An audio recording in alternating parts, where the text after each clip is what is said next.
You want to just... Welcome to Reverse Mortgages, the myths, realities, and John put the word strategies in, so I love it. But I also call it the misconceptions, because there are a lot of misconceptions about the new reverse mortgage. And I'm Antoun, and here's my partner, John Thompson. So John, you want to take it away? Sure, absolutely. Well, thank you for, so welcome. We appreciate you taking the time to tune in. Hopefully you'll learn something. Every time we do a kind of a presentation or class or anything that's, either live or is through Zoom or virtual, we hope you learn at least one good thing. So it's a great day if you learn one new thing a day. So we're talking about reverse mortgages today, more commonly known as the HECM. HECM stands for Home Equity Conversion Mortgage. But the reason we're talking about this is because it's a subject that there's been a significant increase in conversation, especially during COVID now. People have realized that there's a need for liquidity, and so forth. And so there's been a renewed interest in reverse mortgages. I've always thought it's a great product. Cal and I are very passionate about the product, and we've been able to help many, many people with it. But it doesn't have a whole lot of, a great reputation in the past. And so really it's it's a conversation, and we have this elephant in the room because people just don't like to talk about things like retiring, getting old, and all the things. We didn't save enough money and so forth. But the bottom line is it's an important conversation, and we have to have it. And so we're hoping that you, as you learn through this process, can help facilitate that conversations for, for your people, for your clients and friends and family. A couple of interesting stats. You may have heard these before, but there's something like 10,000 people a day turning 62. There's a significant percent of our population is over the age of 62. 24 million of those people are 81% of those people over the age of 62 are homeowners. So the vast majority of older people are homeowners, which is great.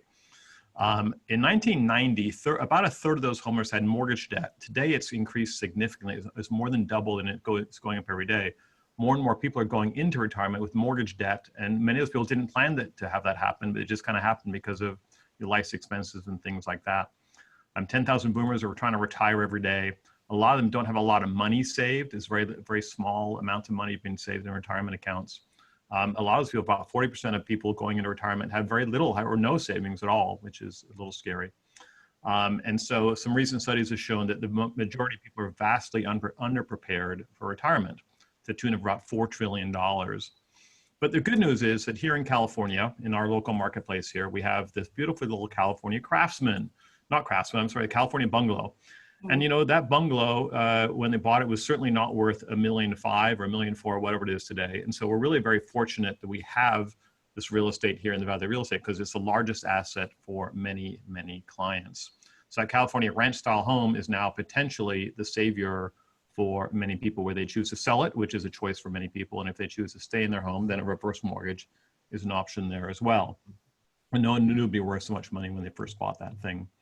So we're going to go through a quick little case study so you kind of understand who some of the people are that are looking at these kind of things. So this is the real story that Cal and I have helped out. So this client was a widow. She was 67. She was teaching at a school to pay her mortgage on her little condo. She'd like to spend more time with her kids and her grandkids.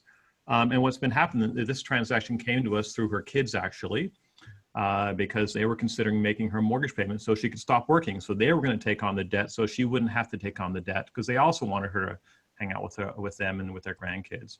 So instead, we got the reverse mortgage. We paid off the mortgage, which eliminated about $1,400 in payments.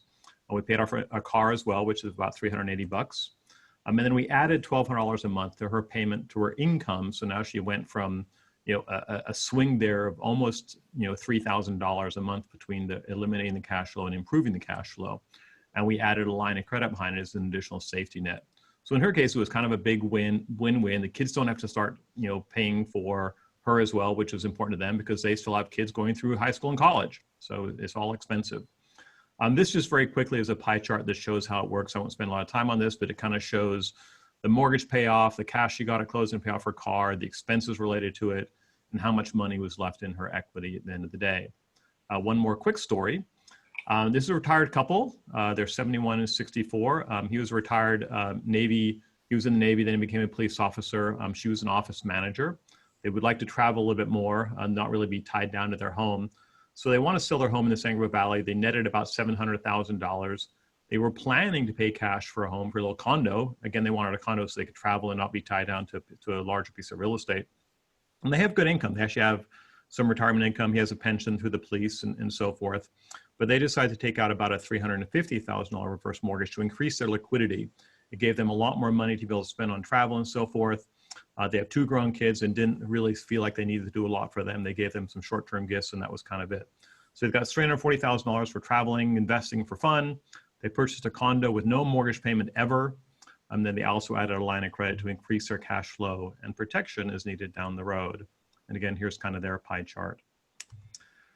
So who gets these kinds of loans, right? So typically it's a homeowner. You have to be 62 or older. They're looking to retire with a plan, or maybe a plan to downsize. They want to eliminate their mortgage payments. They want to maybe improve their lifestyle. They'd like to delay their Social Security benefits, which is a financial planning strategy to improve your Social Security. If the longer you leave it, then the larger the numbers you get in your benefits. And oftentimes they want to hold off on cashing in other assets. You know, maybe the market's down. They don't want to pay taxes on selling stocks or equities, and so they're holding off on cashing in maybe some other assets. Maybe they want to create some emergency funding sources. And then of course, financial advisors, you know, other professional advisors and fiduciaries who work with that clientele. And then of course, we'd point out that a lot of the times it's the adult children of those homeowners who are actually the first ones to start thinking about this, coincidentally. They worry about their parents' quality of life. Maybe they're already supplementing or maybe considering having to supplement their parents' income because their parents can't quite make the ends meet. Maybe they're considering their own retirement planning. And then of course, all the advisors that work with that specific group of people. You know, just a quick reminder, what is home equity? I mean, home equity is really simply the difference between the market value of your home and how much you owe. So we have a quick little, you know, picture there. Here's your, this is not our market plan necessarily, but it's a $425,000 home. We have a $150,000 mortgage. So the equity is about $275,000. These stats are a little bit older. So this is about a year and a half old. So the stats down here. Total untapped home equity in the United States is about 11 trillion. 11 trillion is a huge number.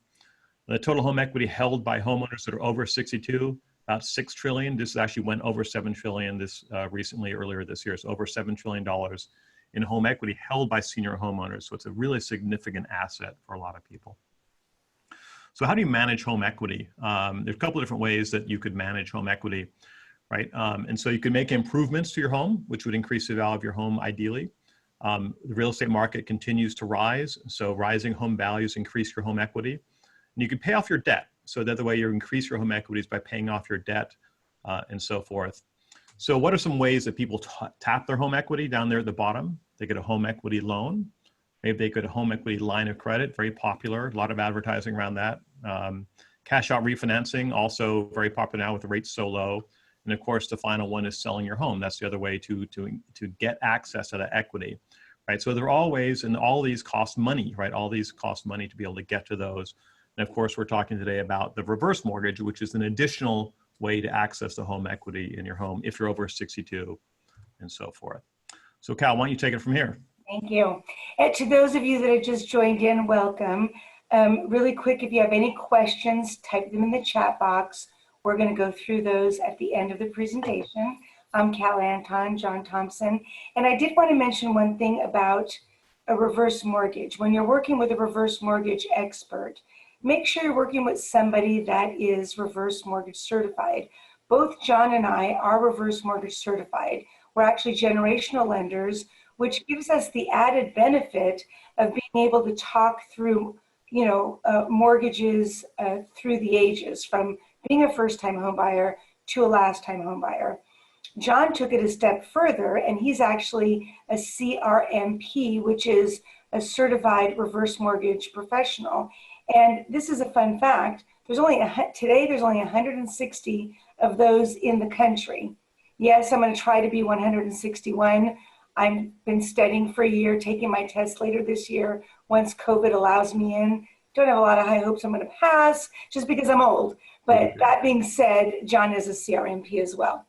So let's talk a little bit about today's HECM, which is the home equity conversion mortgage, AKA the reverse mortgage.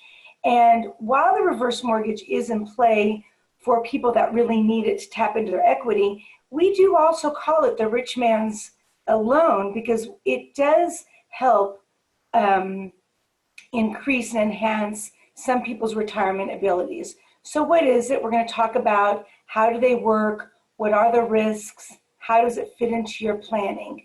And just to remind you, a reverse mortgage is a special type of loan that lets homeowners convert a portion of the equity in their home to cash without having to make monthly payments. And there have been a lot of changes in this program since 2014.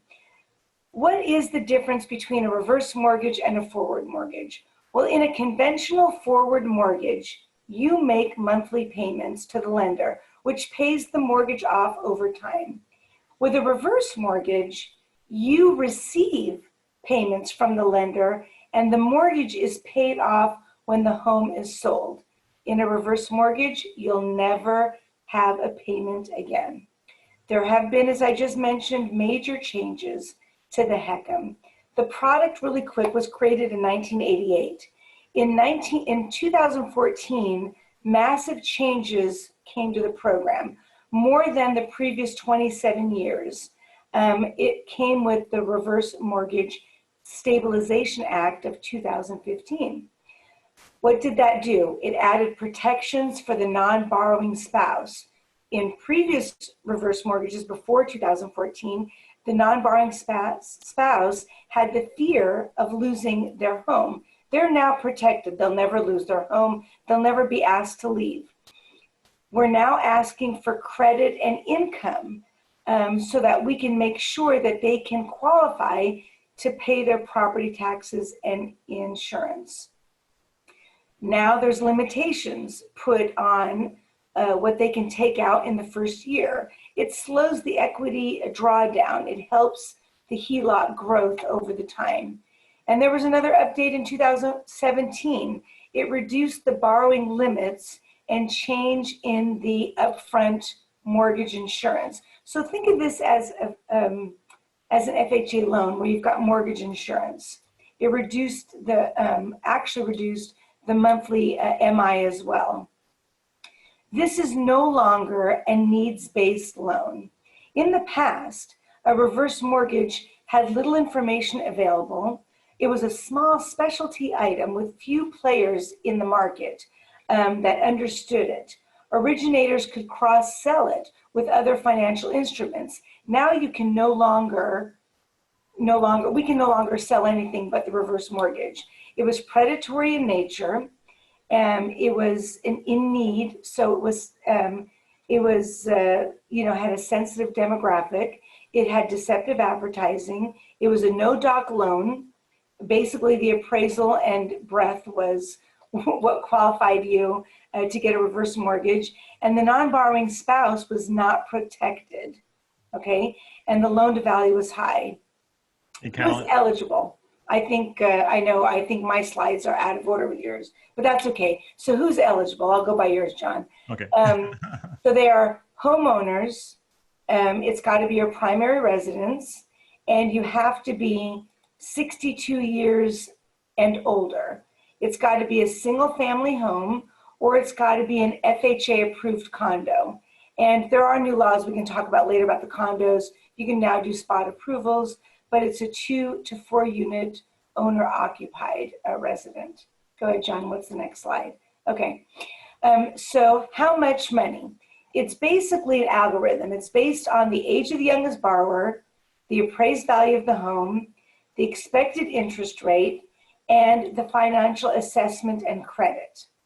The maximum loan amount for the standard HECM is actually $765,500. That went up, the limit went up. Our slide is old. But it's going to be a little bit lower for most people regardless of the amount of your equity. There are some jumbo options, but we're not going to talk about that today. So here's the type of mortgages that you can get with your HECM. There's either the fixed rate, and with the fixed rate, that means you get one single lump sum. You have no option to access any equity later.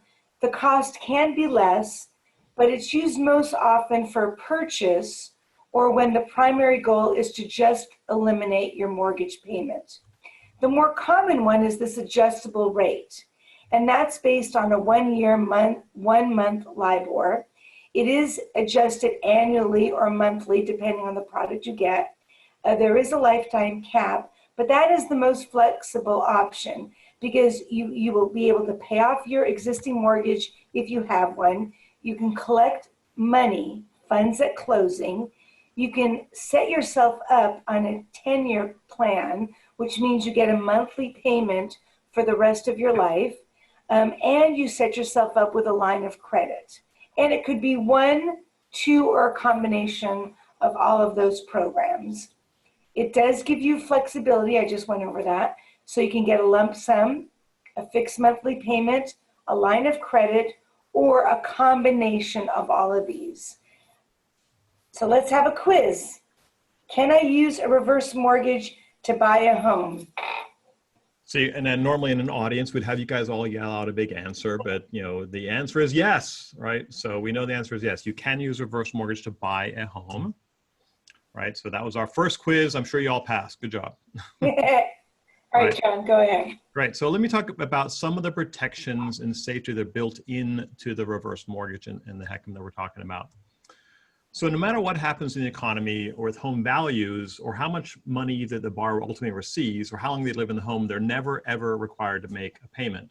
All right. So it doesn't matter if the real estate values go down, if the economy is in the tank, if the borrowers have borrowed more than their home is worth, you're never, ever going to have to make a payment for life. There's always guaranteed access to the money. And so in the example of when someone gets a line of credit, that line of credit can never, ever be shut down, which is a great benefit. The financial assessment portion that came in, as Cal mentioned, in 2014 and 15, you have to prove now that you can afford to make the tax and insurance payments. So that provides some good stability to it. The borrower can never owe more than the home is worth, even if the mortgage is upside down. So we don't really think this is ever going to happen again, but the reality is that theoretically, if the market drops quite a bit and the homeowner is in the home and lives a long time, they could end up owing more than what the home is worth. And the reason there's mortgage insurance is because that mortgage insurance protects the lender. The homeowner or the heirs would never, ever have to owe anything above the value of the home. Counseling is required. So one of the key components of this is a very strict process on how someone gets a reverse mortgage. Counseling is required. Counseling is provided by these outside third-party companies or licensed by HUD. It's over the phone typically, and their families oftentimes encouraged to participate. And Cal charges out like $150 or something to. About $150. Yeah. All right, so some of the myths and misconceptions, we're going to kind of deal with this through sort of this quiz format. So Cal, I'll go ahead and have you read the questions. So what happens if the loan exceeds the home value? Well, my questions are different than what you just put on. So who owns the home? Who owns the home? Whether it's a reverse mortgage or forward mortgage. And the homeowner owns the home. Whoever lives in the home is just like any other mortgage, right? Yes, yes. The home. What happens if the loan exceeds the home value? Nothing happens. Nothing at all happens. So that's not a big deal. It just continues forward. Life is just as it was. And what if I've used up all my funds? Nothing happens. The mortgage just continues along. You just don't have the funds anymore, and so you don't have access to the funds anymore, but there's no payment required, and you just continue along and enjoy your life. And then let's add, too, that one of the new regulations is that you can never owe more than the house is worth. So if something crazy happens in this economy and say you owe $600,000 and your house market is tanked, and now at the end of the day you only owe, and your house is only worth $600,000, you'll never owe more than the house is worth. And as a matter of fact, your heirs, isn't this true, John, can buy the property back at 95% of the value. Oh, look, he's going to tell you that right now. I think it's going to be right here. It is. So it's due. So what makes it due, right? So it's due, when you no longer live in the home. So you have to be out of the home for a 12-month period. So when you no longer live in the home or when you pass away, the reverse mortgage becomes due. Unless, of course, there's a surviving spouse. If there's a husband and wife and the husband passes away and the wife's still living in the home, then of course the mortgage just continues along. But when you're out of the home for 12 months or when both homeowners have passed away, it becomes due. That's when it's due. So what are the options? They can pay off the balance. So they can pay off the balance either through some other money or refinance it. So the heirs can do that, whoever's taking over the property. The home could be sold just in the open market by hiring one of the great realtors on this call. It can be bought back by the family or the heirs at 95% of the value. And so that technical 12-month period, I just want to be clear about that. It's actually technically a 6-month period. Then if the homeowner or the heirs are taking steps to take care of it, to get it sold or listed or whatever they're going to do, they can get up to 2 90-day extensions. That's where the 12-month period really comes in. And quite frankly, during this COVID time, you can probably get a little more time than that. But anyway, that's what that is. So pretty much exactly the same as a forward mortgage, right? The big difference is when the forward mortgage, if you happen to be upside down, you're going to owe the money, unlike on a reverse mortgage. That's the big difference. Right. All right, Cal, you want to go through some of these facts? I do. So let's go. So the reverse mortgage funds are not taxable. So this is another good news about the reverse mortgage. Reverse mortgages do not impact your Social Security or Medicare or Medi-Cal. It is a non-recourse loan. So the only thing on here is only the home. There are no restrictions on using the money. You could take out your money. I wouldn't suggest this. You can go to Vegas. You can blow it all. It doesn't matter. You could do whatever you want. It's your money to do with as you please. Yeah, one of the things we hear a lot from clients is around these sort of myths and misconceptions, because they think it's how can this be kind of, they feel like maybe it's free money. It's not free money. You are paying interest on the loan. And the lender's going to collect interest when the loan gets due and payable. But they really kind of feel like it's cheating because they're going to be getting money and, well, how come I don't have to do anything with the money? It's your asset. You got to keep in mind it's your asset. It's your home. You paid off the mortgage over time. You improved your home. You bought it at the right time. The market came by. It's your asset. Just like if the money was in the bank, the money grew over time, you invested well, and money went from $200,000 to $1 million. It's your money. It's your asset. Therefore, there's no restrictions on what you can do with the money. All right. Another quick quiz. Once again, who owns the home? The homeowner. Right? And we're saying that over and over again because people get confused. One of the big myths is that the bank's going to take my home. The bank wants my home. They don't want the home. Lenders do not want to own real estate. I promise you. All right. So the bank gets the home when the borrower dies. True or false? False. False. They don't. The bank doesn't want the house. Now they'll foreclose if something doesn't happen within 12-month period. Or there are other ways to default on the mortgage, which are not paying your property taxes and not paying your insurance, and also not maintaining the property. Right. All right. It's just like a forward mortgage, though. Exactly. Same thing. If you default on your mortgage or you pass away, somebody still has to sell your house and pay off the mortgage. So can the homeowner get forced out of their home? No, they can't. There's actually, if anything, there are greater protections built into the reverse mortgage process than most other mortgages to protect a homeowner. And John, I'll ask you one more question. Yeah. What if I have a non-borrowing spouse and I pass away? Is my spouse going to get kicked out of the house? They are not. They have 90 days, though, to be able to let the lender know that they're there. They have to raise their hand and say, I'm here. I'm still alive. I was not on the original note, and I want to maintain the home. So they have to notify the lender, and then they'll work through the entire process. If they do nothing, though, they will potentially lose the home. Right. You have to just be. So for all of you that may be working with clients that have, you think about listing out a reverse mortgage, one of the key things really is to be in touch with the servicing lender when anything's happening. Right.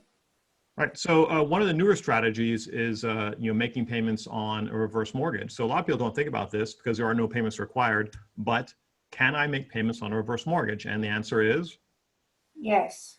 Of course. So you can make payments on a reverse mortgage. There's some benefits in making payments. We won't go into a lot in depth in this class, but by making payments, you increase the line of credit and you reduce the interest cost over time, making the loan cost less over time. Mm-hmm. All right, so bonus question, Cal. What happens if you can't make your payments on a forward mortgage? Oh my gosh, you will go in default and Mr. Cooper will call you over and over again and drive you up the wall and you could lose your house. Mr. Cooper, that crazy guy, Mr. Cooper. Anyway, so yeah, so you go into foreclosure, right? So reverse mortgage, no payments. Double bonus. Is the bank more likely to foreclose on a home with lots of equity or little equity? Right, kind of feels tricky. If you got a lot of equity, is the bank more likely to foreclose or less likely to foreclose? If you have no equity, does the bank want your home? Not really. Not really, not really. Anyway. All right, so I'm going to quickly go through a couple of the top reasons why people think about the reverse mortgage, what they do with it. None of these will surprise you, but maybe it's a couple of things you haven't thought of before. Remodel or update a home for new needs. As we age, you tend to need different stuff, wider doorways, you know, maybe access to other space, different kind of bathroom setup and so forth. They want to refinance to no payments, we've talked about. Maybe you want to buy a home.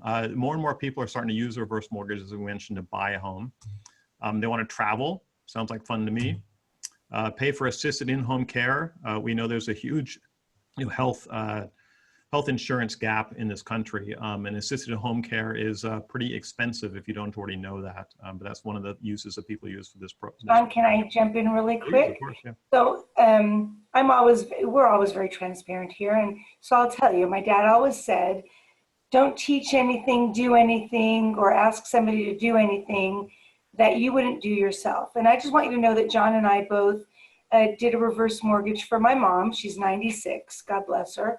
And she's had a wonderful life.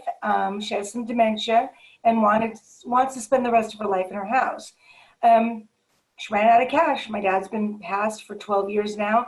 She ran out of cash. And as you all know, in-home care or at least a companion is not cheap. So we got her a reverse mortgage. My siblings and I, we chatted. John came in. We all gave some great advice. And she got a reverse mortgage. She's sitting on a $2 million house. She owed a little bit of money on it. She paid off her reverse mortgage. No more payments. She gets a line of credit that she gets to use to keep living in her house and to the life she's accustomed to. And so it's just a win-win, you know? So, it just brings it back to the point of removing the stress and this in-home health care. Most of my mom's friends, they don't have home health care. They have their Middle Eastern daughters who are going to be the caretakers, you know, for the rest of their life. And so this is a great product for them. So I just wanted to throw that out there. Oh, thank you, that's great. Well, so keep going there, Cal, you can see it. Well, so they can age in place. She's able to age in place, right? Yep, right? Debt consolidation. Maybe you want to put all of your debt and you want to pay it all off. We had a client about 6 months ago that came to us. They helped their children out, and now they've got all these credit card debts. They can't breathe. So they did a reverse mortgage, paid off all the debt. It was a way to still help their kids, but remove the stress of paying for it. We had another client that wanted to defer Social Security. They're going to get more money if they wait till they're 70. So they did a reverse mortgage. It's a great strategy. Got a reverse mortgage, paid off their stuff, collects a little bit of money, and then they're going to still make the payments until they get Social Security. Another one that is great for some of you financial planners out there, when the market is down, you don't want to sell your stocks and bonds. So this is another way of having a line of credit on your house that you can use. It's an emergency fund.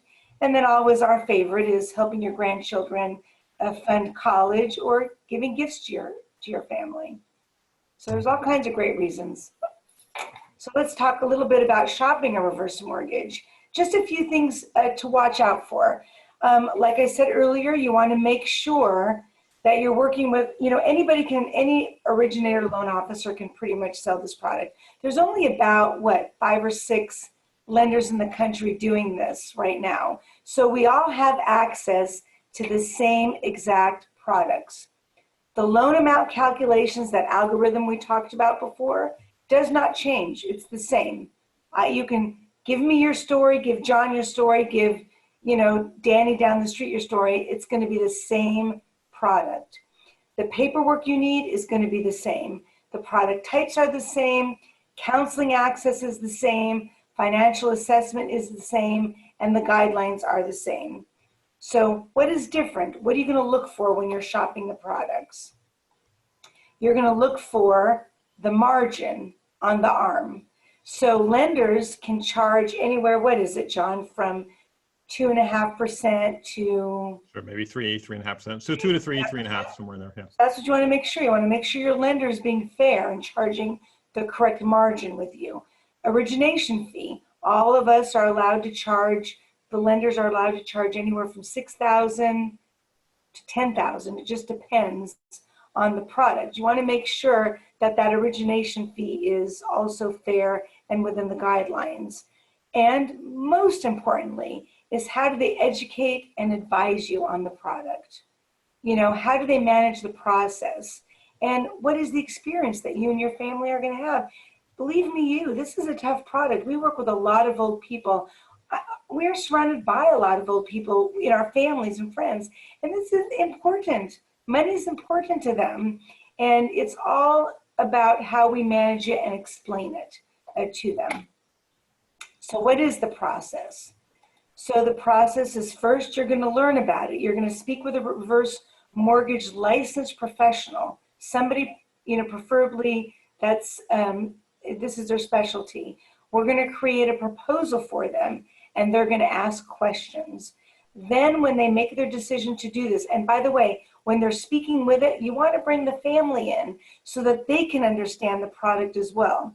Once the decision is made that they're going to move forward, then they have to go to a counselor. That's a third party approved HUD counselor. And that can be done over the phone. I can tell you all about it because I did it. I did it with my mom. I've sat on many calls. It's an easy process. It takes about 45 minutes. Then we're going to take an application and we're going to collect paperwork just like we are with a regular refinance or purchase. Then the process is going to start. They're going to get an appraisal and we're going to get an approval. And the closing is pretty much the same as it is for any loan. It's going to be an in-person signing, and then there's going to be their funding and their confirmation of recording. And I think Diana's on here. She could talk to you about that recording. And so the timing of all this, you know, people always ask, how long is this going to take? We tend to tell people it's going to be, you know, sort of approximately 60 days. You know, the reality is that it's a very defined process. You got to do that proposal. You then have to do the counseling, which can take a week or two to get an appointment with the counselor. You got to get your paperwork together. And then the normal process is probably 45 days. So we tend to say 60 days. And we've had things that have gone faster than that. We've had things that have gone a lot slower than that. but oftentimes it's up to the client, right? Well, we're working with the more mature audience, Sure. You know, and because, you know, and everything's got to be physically signed. So it does take a little bit more time. So. Got it. All right, John. So I'll talk a little bit about some strategic thoughts and planning that goes into the product. And I like my little saying I have under there, that the highest and best use of a HECM is to improve a client's retirement plan, not rescue it, right? So unfortunately, the product in the past has been used as sort of the fail safe. It's the last possible thing to do.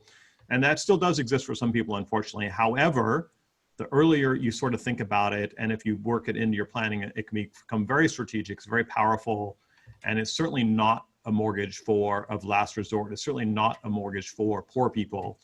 It's a mortgage for the mass affluent who have real estate and they have other assets and so forth, and they're just looking for ways to improve their overall retirement planning, all right? So what are some plannings, right? So we really believe that a reverse mortgage plan should be integrated into an overall financial plan with a financial advisor. You know, have someone to kind of talk through these things with and work it into your overall financial plan. Work with an advisor that you trust and who works with other professionals. We believe this is a program that's important in a network situation where you can bring in other professionals, trust estate planning attorneys, CPAs, realtors, and financial planners all together. You always got to ask a lot of questions, right? And so it's a loan that requires patience and understanding. It's not complicated, but you got to ask questions to understand it.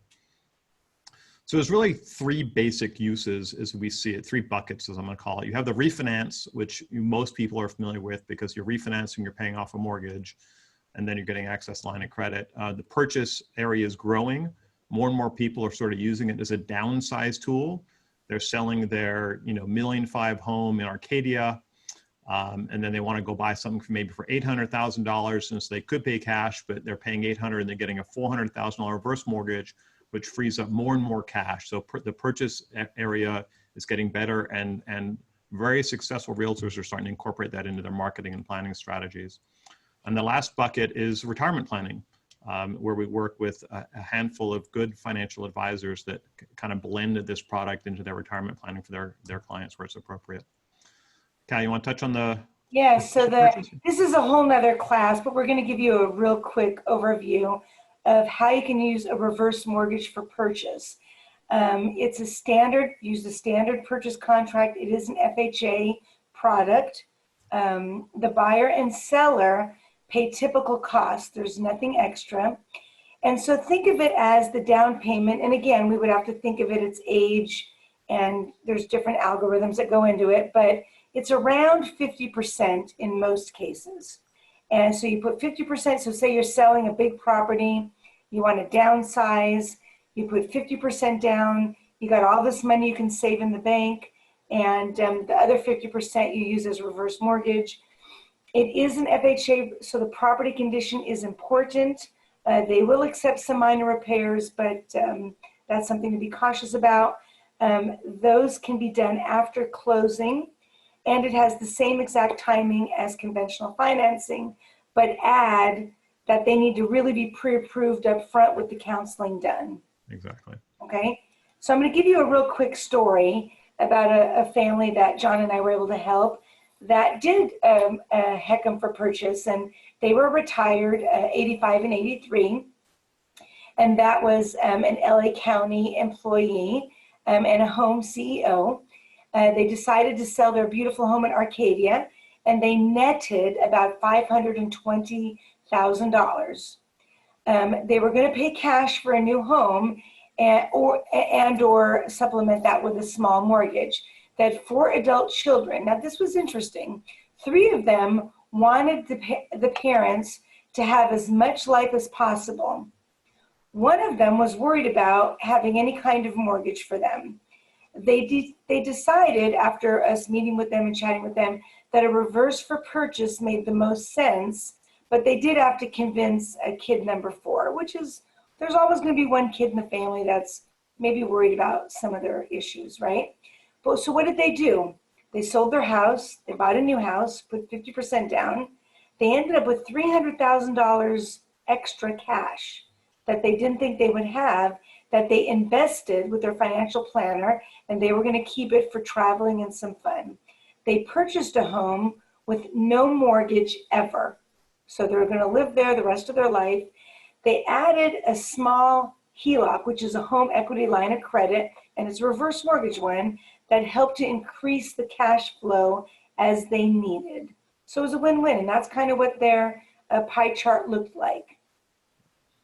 So that was a real good experience for them. That's a good one. And I don't have the slide in here that showed the numbers we used to convince kid number 4, but the bottom line was when you looked at the estate value after 15 years, the estate value to the kids was going to be maybe $700,000 if the parents did not do the reverse mortgage, right, or the estate value would be maybe $100,000 and the parents would get to enjoy the $600,000.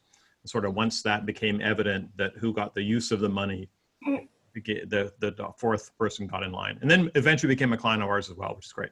Right. Yeah. No, it's really good. All right. So a couple of financial planning. Financial planning we know is the process of sort of planning for retirement, other things as well, education and so forth, and cash flow and the rest of things. But in this case, we're talking mostly about retirement income planning, and really it's a coordinated approach to an investment portfolio and house equity. So how do you coordinate a portfolio that you've built over your years of working with the home equity, which is also built over this time period? And so that's what really this retirement income planning really is.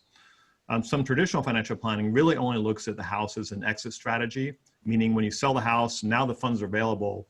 As you start to blend reverse mortgage strategies into it, you start to maybe take advantage of that asset a little bit earlier in the planning.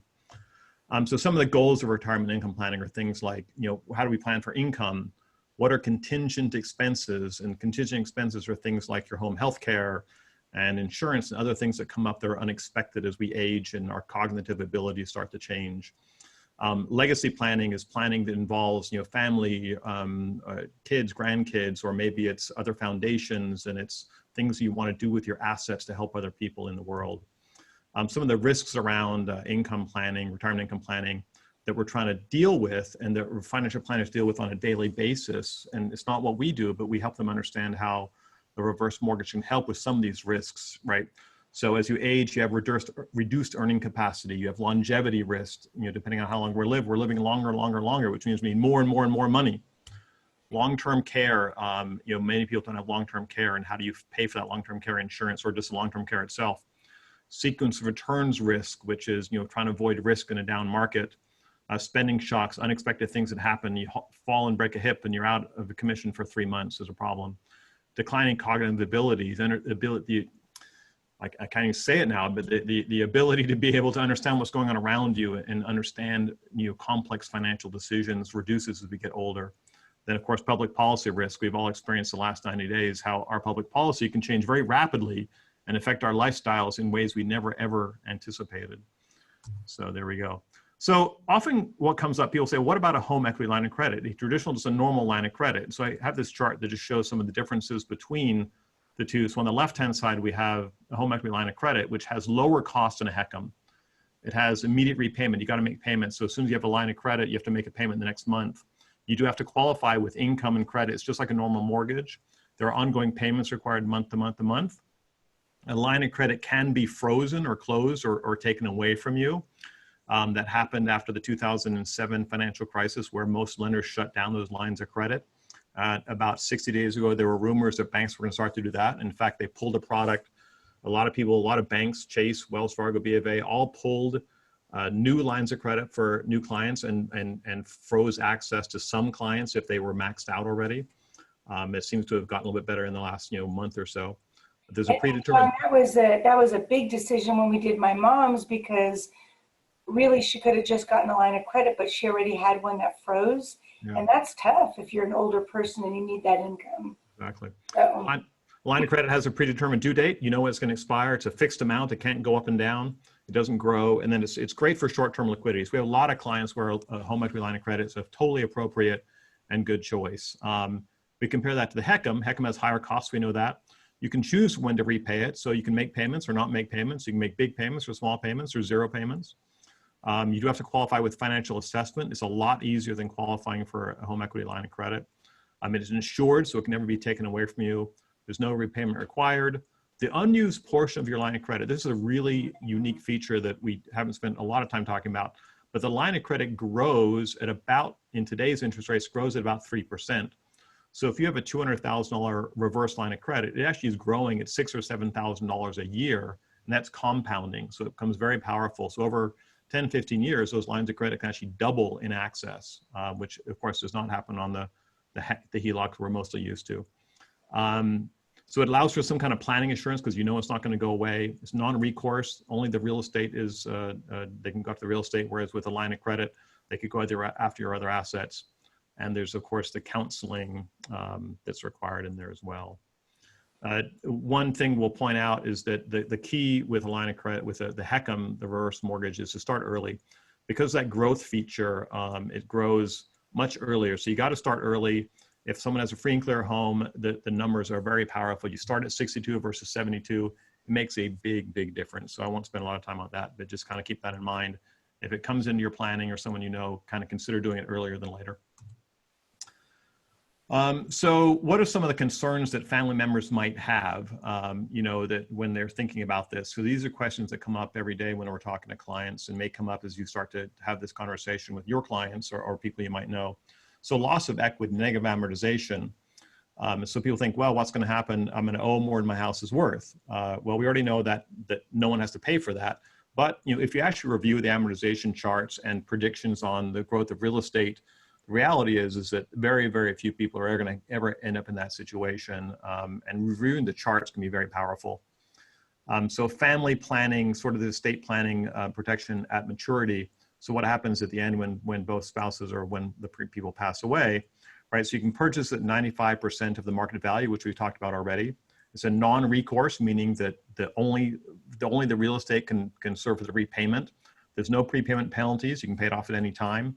And borrower retains title to the property the entire time, right? And so there's no real risk to the estate within the HECM either.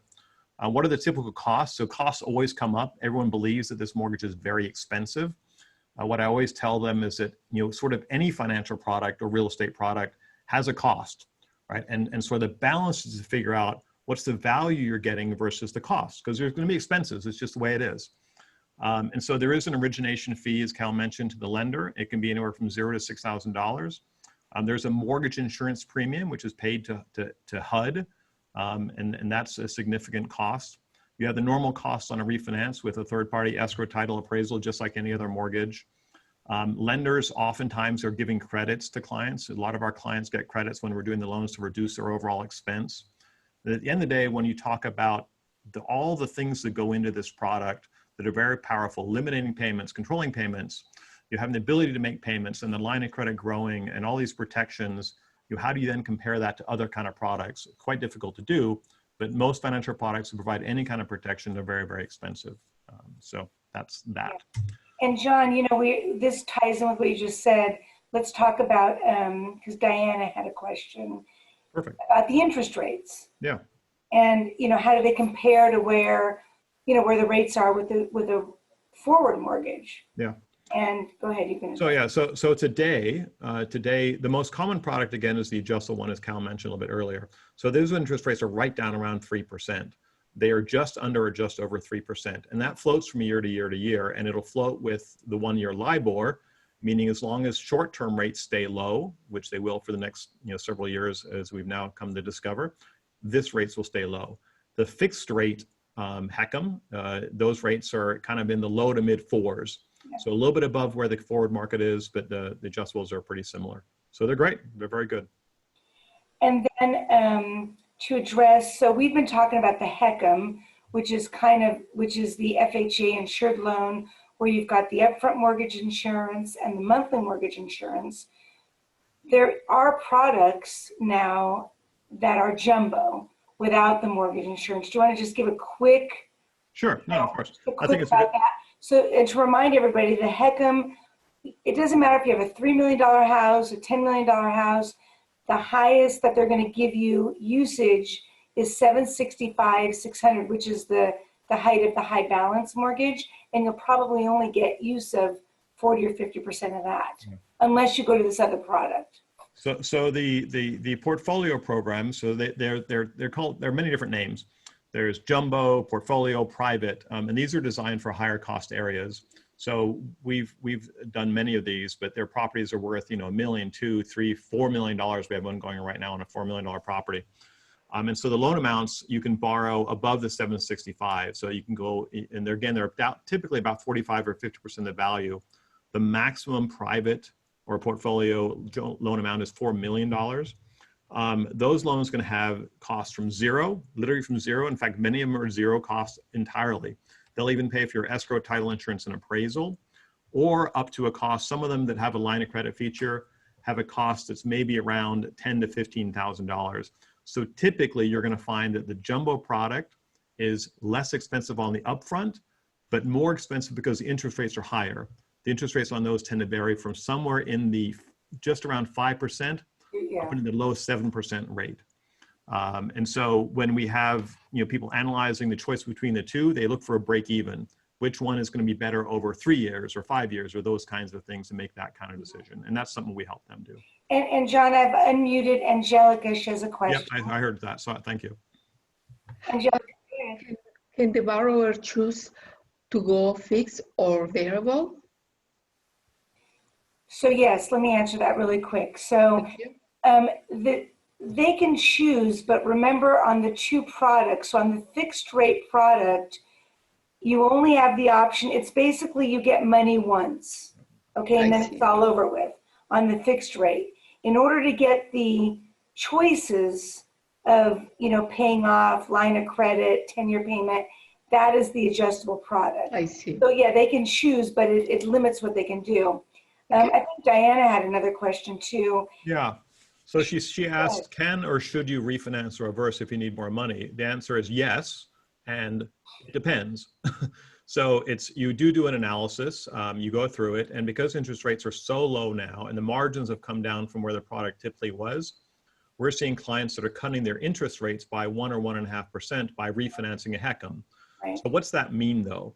So if you cut the rate by 1% on a HECM, that typically means you're going to have access to more money, or if you don't take more money, it's going to mean that the total interest on the loan is going to be lower over a long period of time. So it doesn't mean you should refinance it, but you should analyze it and see if it makes sense. And John, what about this upfront mortgage insurance that I paid the first time around? Well, the good news is because you already paid it and you're still alive, HUD actually gives a significant discount. Like most of the HECM, it's called a HECM to HECM and refinance. Most HECM to HECM and refinances do not pay that upfront mortgage insurance again. And so the expense drops down to basically the cost of normal refinance, a few $1,000s. Right. So it's great. Right. Angelica, do you have another question or is your hand? No, I'm fine, thank you. Okay. All right, guys, any questions?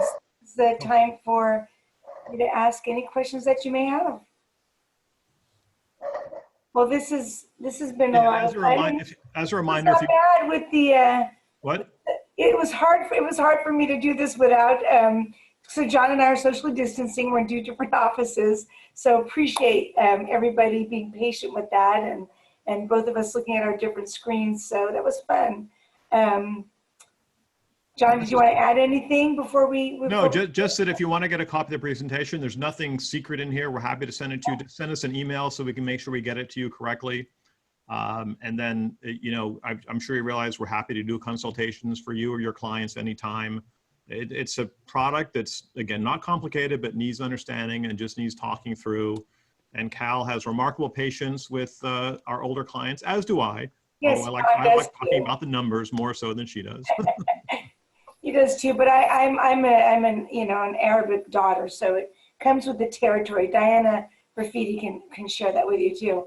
But yes, anything we can do, questions, whatever, just feel free to reach out. There's our contact information.